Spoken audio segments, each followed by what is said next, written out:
हाय दोस्तों, आज हम एक केस के बारे में बात करेंगे जो कि कल ही हमारे पास आया था। कई बार लोगों को ये होता है कि सब लोग मुझे इग्नोर कर रहे हैं, कोई मुझे देख नहीं रहा है या कोई मेरी बात नहीं सुन रहा है। इसी तरह की प्रॉब्लम लेकर एक बच्ची 15-16 साल की एक बच्ची हमारे पास आई और उन्होंने अपनी प्रॉब्लम्स हमसे शेयर की। उन्होंने हमें बताया कि कुछ दिनों से मेरे साथ हो ये रहा है कि सभी लोग मुझे इग्नोर कर रहे हैं, कोई मेरा दोस्त नहीं है और उस चक्कर में मुझे रात भर नींद नहीं आती है और मुझे डिप्रेशन हो गया है। तो मुझे इसका सॉल्यूशन किस तरह से मिलेगा? जब मैंने उनसे उनकी सारी बातें सुनी, उनके सारे पहलू सुने, उनके इंटरेस्ट के बारे में सुना, उनकी क्वालिटीज़ के बारे में सुना, उनकी चॉइसेस के बारे में सुना, उनकी सारी डेली रूटीन की बातें सुनी, तब मुझे पता चला कि उनकी जो हैबिट्स हैं या फिर ये कह सकते हैं कि जो आदतें पहले उनमें थी, जिनसे उन्हें कोई ज़्यादा फ़र्क नहीं पड़ता था, अब उन बातों पर वो बहुत ज़्यादा सोचने लगे हैं और विचार करने लगे हैं, जिससे उन्हें ये डिप्रेशन की प्रॉब्लम हुई है। तब उनसे हमने पूछा कि क्या कारण रहा कि आपको डिप्रेशन हुआ।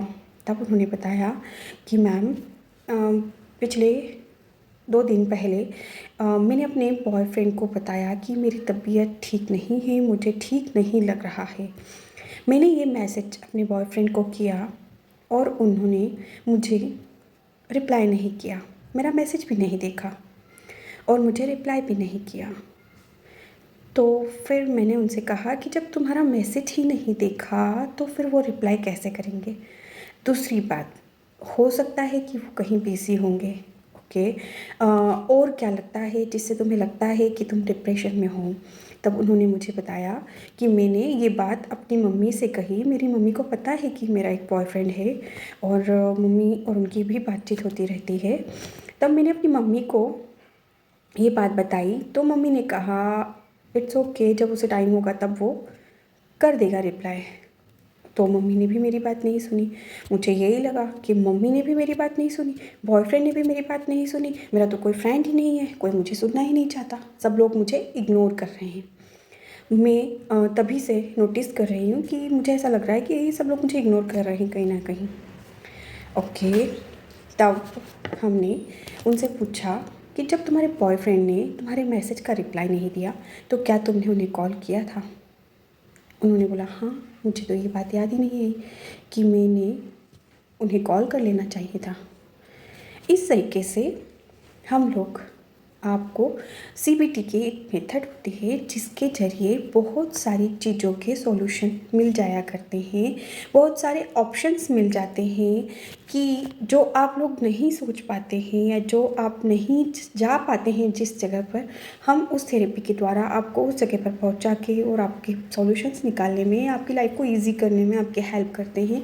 इस तरीके से जब उससे पूछा तो उन्होंने बोला मैंने उन्हें कॉल नहीं किया था, उसके बाद में मैंने उनका नंबर ब्लॉक कर दिया और नंबर बंद करके रख दिया है और मैंने उनसे कोई कांटेक्ट ही नहीं किया। और मैं लगातार इसी विचार में हूँ कि 5 से 6 घंटे तक उन्होंने मुझे रिप्लाई क्यों नहीं किया। तो मैंने उनसे पूछा कि क्या ऐसा पहले भी हुआ है? तो उन्होंने कहा हाँ, पहले भी हुआ है, मगर ठीक है, वो थोड़ी देर बाद में मुझे मैसेज वगैरह कर देता था। तो ये भी हो सकता है क्या वो पढ़ रहे हैं या जॉब करते हैं? उन्होंने बोला कि वो कॉलेज में जाते हैं। तब हमने उन्हें समझाया कि ये भी हो सकता है कि वो उस टाइम पर उनके कॉलेज में किसी लेक्चर में या फिर किसी प्रोजेक्ट में बिज़ी होंगे, तभी वो रिप्लाई नहीं कर पाए। तो क्या आपने उन्हें एक मौका दिया उनकी बात रखने का? उन्होंने बोला नहीं, मैंने उन्हें कोई मौका नहीं दिया उनकी बात रखने का और मैं सिर्फ इस विचार में या इस डिप्रेशन में आ गई कि मुझे कोई भी रिस्पॉन्स नहीं दे रहा है, मेरी बात कोई नहीं सुन रहा। इस तरीके से कई बार हम लोग हमारे ही दिमाग से बहुत सी चीज़ें सोच लिया करते हैं और सोचकर उन पर इस तरीके से विचार करने लगते हैं कि कोई मेरी बात नहीं सुन रहा, सब लोग मुझे इग्नोर कर रहे हैं या कोई मुझसे प्यार नहीं करता। इस तरीके की जब विचार आपके मन में आने लगे तो आपको उस टाइम पर एक बार अपने काउंसलर के पास जाकर और सीबीटी की प्रैक्टिस या फिर एनएलपी की प्रैक्टिस करनी चाहिए। इस तरह से बहुत सारी थेरेपीज़ होती हैं जो आपको आपके काउंसलर देंगे और आपको बताएंगे कि किस तरीके से आप उस डिप्रेशन से बाहर हो सकते हैं, वो भी बिना दवाई के। आपको कोई दवाई नहीं लेनी है, आपको कोई भी गोली या किसी भी तरह का ट्रीटमेंट नहीं लेना है। आपको सिर्फ़ और सिर्फ खुद से इन सब चीज़ों की प्रैक्टिस करनी है और अपने आप को डिप्रेशन से बाहर निकालना है। आपको मेरी वीडियो पसंद आई हो तो लाइक और शेयर ज़रूर करें। Thank you so much.